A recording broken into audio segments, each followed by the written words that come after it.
January 1st, 2024, Roman Reigns will pass his 1019th day as Universal Champion and his 639th day as WWE Champion. Gunther, MJF, or El Hero del Vikingo. Other wrestlers are getting longer and longer title reigns these days. This orientation is hard to understand because every situation is different. However, the artistic and economical values of a long reign have been proven in the past, namely just 20 years ago, in three iconic and simultaneous cases: the reigns of Kenta Kobashi, Samoa Joe, and Toshiaki Kawada.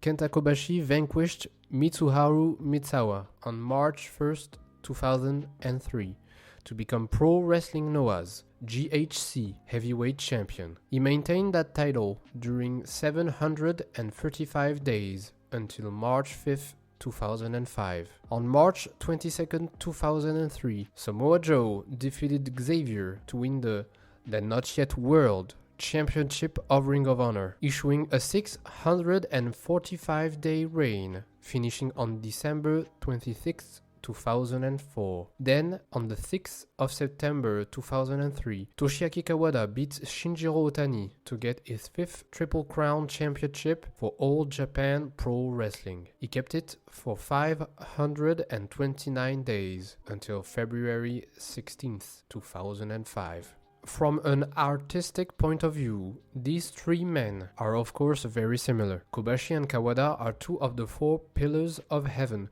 of All Japan's golden era and two of the greatest wrestlers ever. And Samoa Joe, while much younger and pretty much never heard of back then, is the most Japanese-style American wrestler ever. Plus, 3 of the only 7 matches rated 5 stars by Dave Meltzer this decade occurred during Kobashi's and Joe's reigns. But their reasons for success differ. With his reign, Kobashi positioned himself not only as the new ace, the new captain of the Noah ship, but also confirmed his legacy in wrestling history. Kawada, the only star left in All Japan after the Misawa exodus in 2000, served as the guardian of Giant Baba's lineage, whilst the company was slowly transitioning away from it under Keiji Muto's new direction. As for Samoa Joe, his reign represented a triple baptism of legitimacy. For him as a wrestler to consider seriously, for the title he defended, which soon gained the world moniker, and for Ring of Honor as a leading force in independent wrestling. Moreover, even though Kobashi's and Joe's reigns confirmed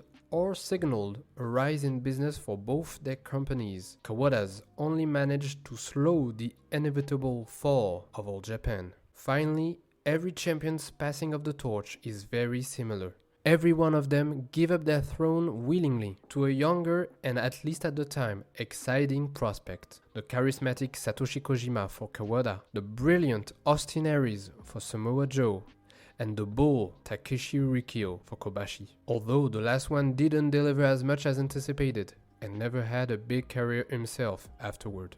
And as for the three fallen kings, each benefited from further glory. Kobashi offered two of his most iconic battles against Kensuke Sasaki and Samoa Joe. Kawada shocked the Japanese wrestling world when he challenged his eternal rival Misawa in his own Emerald Ring. And Joe went on to have an exceptional career, beginning with an explosive debut in TNA 6 months later. These three reigns bear the very symbolism of the term that defines them. The term reign is used for remembering the domination of a king on his realm, or of a generational sport player or team akin to the NBA's Chicago Bulls during the 90s, or Roger Federer and Rafael Nadal in the tennis world. That symbolism gives the legendary flair that stories, myth, and history are made of. That's why these three reigns are, to me, the perfect mix